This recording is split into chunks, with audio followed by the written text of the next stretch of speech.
Hey everyone, welcome to my studio. I'm starting a new commission. The client wants a 10-inch by 12-inch mosaic of their wildflower garden. So I have purchased this piece of birch plywood and it is 10 inches by 12 inches. But before I get started on the actual mosaic, I need to decide how I want to transfer my image and so how I want to work on it. I need to seal this and I need to transfer my image, and I need to sort of make those decisions today.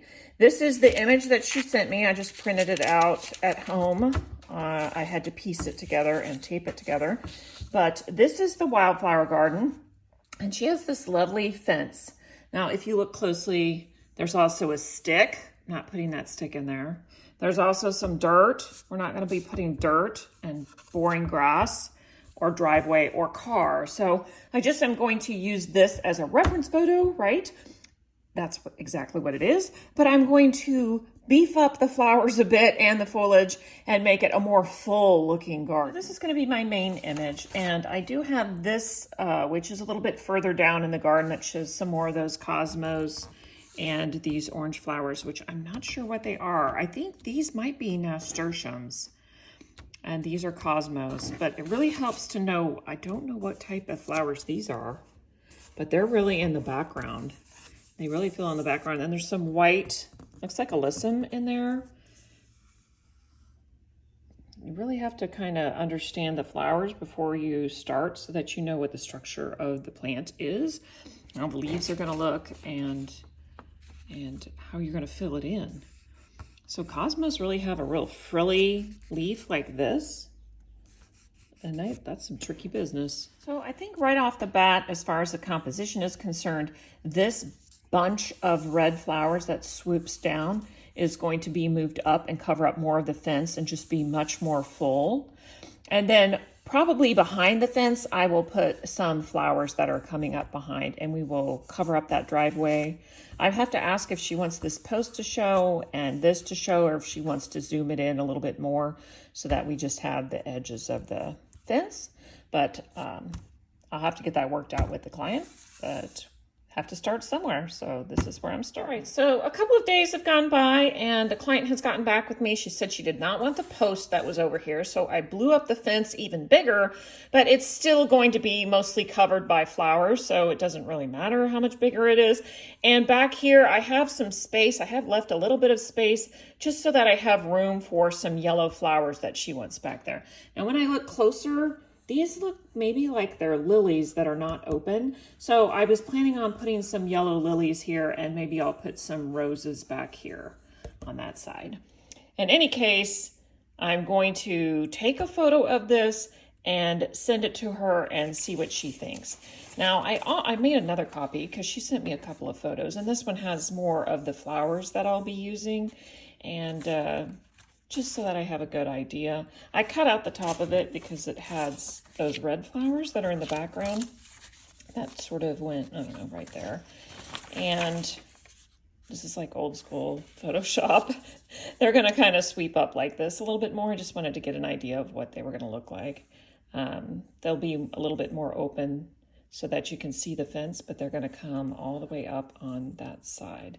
And then the cosmos and these other flowers will fill in down here on this side. I have another mosaic commission, and it is of this little dog named Chester. Chester recently passed away, and the owner wanted me to make a mosaic, and she sent this picture and said that this is the pose that Chester liked to sit in, called the Sphinx pose. And she wants Chester to be sitting in some grass, so I'm going to be adding grass in here. This picture, it's very difficult to see the eyes closely, so I printed another one. I lightened it up and printed another one just so I could get the detail on that eye a little bit better. But the coloring is better on this one, so mostly I'll be going from this one. All right, so I'm prepping the Chester mosaic first, the little dog, and I'm using Kills primer on MDF.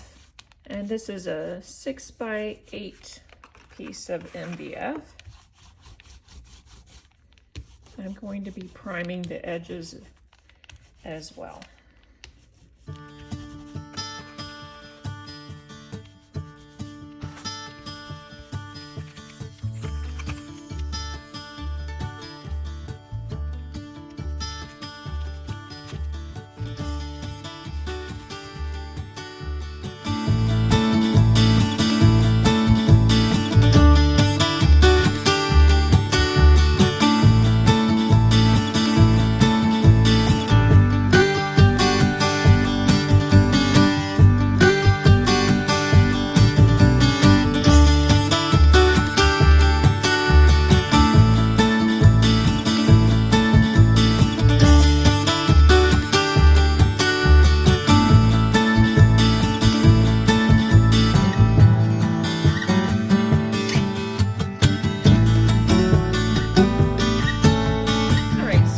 is my primed substrate, and here is Chester.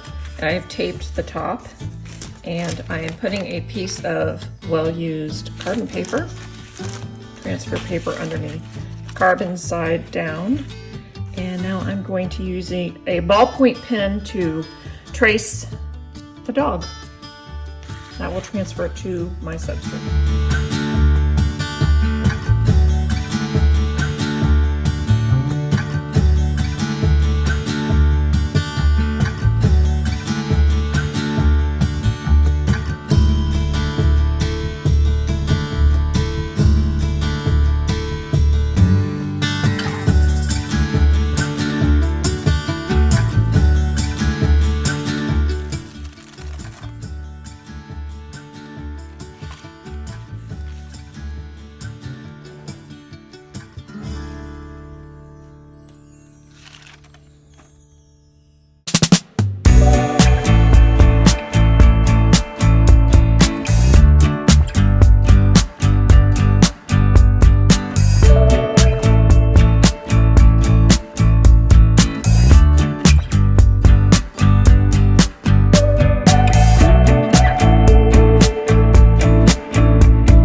Have just started blooming, and when they first open they are quite dark red like this, but then they change and they have a bit more yellow in them. In any case, I am planning on making a pendant based on this one in particular. I just think it's absolutely gorgeous.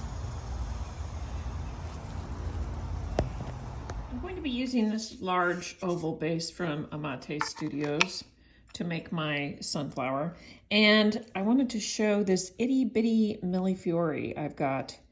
It is from DiMosaico, and it is the 2 to 3 millimeter millefiori, and what I've been doing is I'm cutting it in half or sometimes in thirds so that I have little bits, because I don't want the round bit, but I do want the color variation, and I'm going to be using that in the center along with some of this hand-pulled Pilati in brown to make the darkness, and then some of the yellow that goes around there.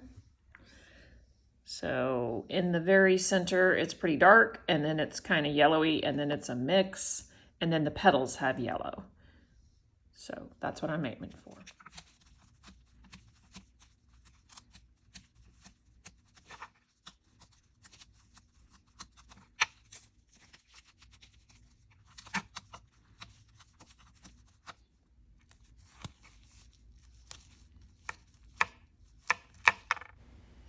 I've mixed the Apoxie Sculpt for 2 minutes, and now tweezers are really the only way, oh my goodness, to get these pieces picked up and put in place. They're just so tiny, I can't do it with my big fat fingers.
card.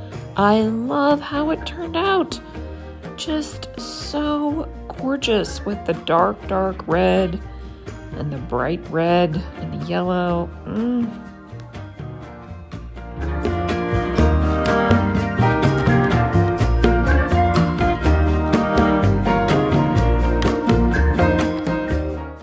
This substrate a little bit differently than the other one to transfer the image. Instead of putting carbon paper underneath it and tracing it, I am going to adhere this onto my substrate permanently and then mosaic right on top of it.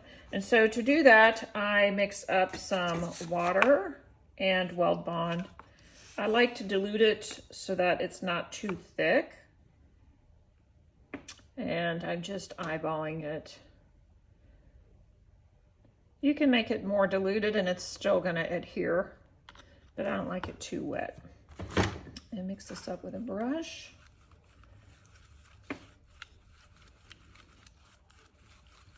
And I'm going to start by brushing it on the substrate.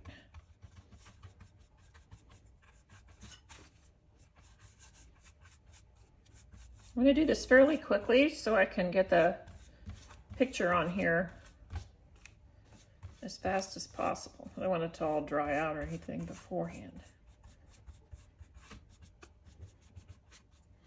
Make it a little more even here. All right. Now I'm going to position this on.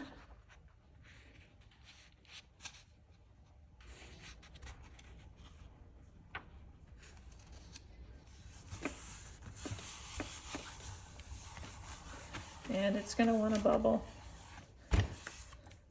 So I like to use my finishing tool from the center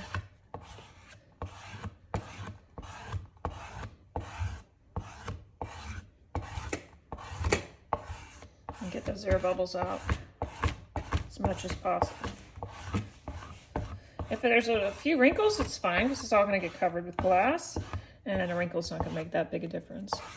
So now it's on there, and I am going to add a layer of the glue solution to the top to soak into this paper. Now, when I had this copy made, I didn't do it at home. I went and had it done at Office Max, and I asked them to, or Office Depot, I asked them to use the thinnest paper possible, and I had it printed on 11 by 17. This is overall 10 by 12, so I was able to fit it in one piece without having to piece it for this step. So there we go. Now it's still going to try to bubble up, and I'm going to be using this tool to keep it as flat as possible. But I really do want that to soak in and become a permanent bond so that there's no way it would come off of the substrate. And I'm also going to take this solution and cover the edges just to seal the edges. Now what I don't want are bubbles. So wrinkles are okay, they're not great, but bubbles are trouble because it's not bonded to the substrate. So if there's any bubbles, you can come in and pop them and press them down before this glue dries, you're okay to go.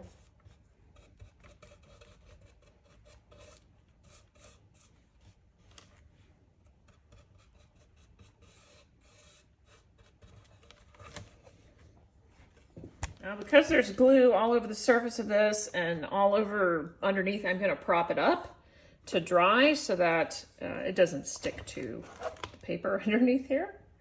And this weld bond, of course, will dry clear, so I should be able to see the image nice and clearly underneath it. And that's all there's to it. Glue can very quickly ruin a paintbrush, so make sure you rinse that out well so that it doesn't get ruined. So the weld bond has had a chance to dry, and I just want to show that although I might have a few wrinkles, I don't have any bubbles in this, so it is ready for glass to go on top of it. That's it. Well, I didn't get to lay a whole lot of glass this week, but I did accomplish quite a bit with the two layouts and getting them off and going. That's it. That's putting it together. Thanks for watching. See you next time.